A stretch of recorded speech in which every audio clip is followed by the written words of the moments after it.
Купих си електрическо колело. Така.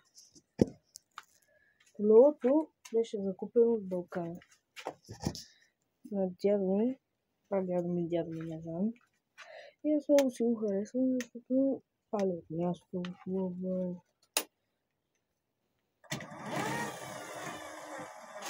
Ето. Но проблемите са ето това. Случи ми се, като си сложих пръста в веригата на моторчето. Пръста ми заседна, стана един проблем. И да, за сега е добре.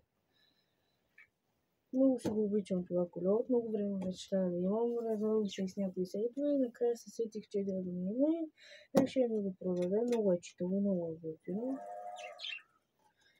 И нямал съм проблеми за сега, освен това. Електрическо, пали се с ключето. Ключа е тук. По-късно на видеото ще му направим едно кръгче. И да. В момента изкарвам колелото, за да може да го тествам. Включвам го. И е време да го... пробваме. Уау! Трудно е съвсем хрупка. Аре бе.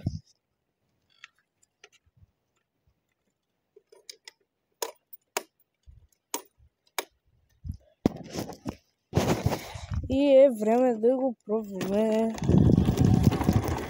Вау!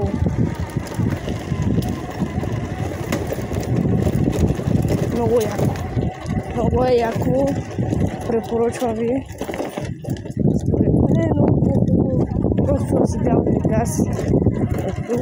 Отколкото се занимавате лапците падалите. Завой.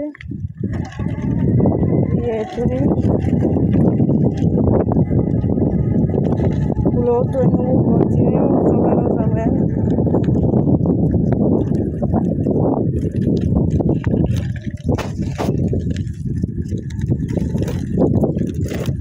Чакайте малко, му чуете гласчето.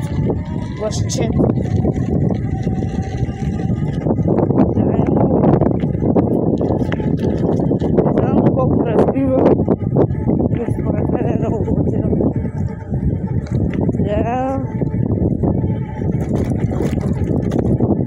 Обикновено е по-хубаво така, да разбивате някаква скорост с педалите. То си има педали, ако го закъснеш до без стоп.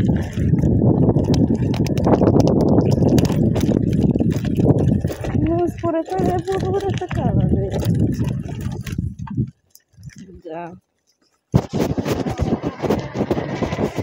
Опа. И ето още едно яко.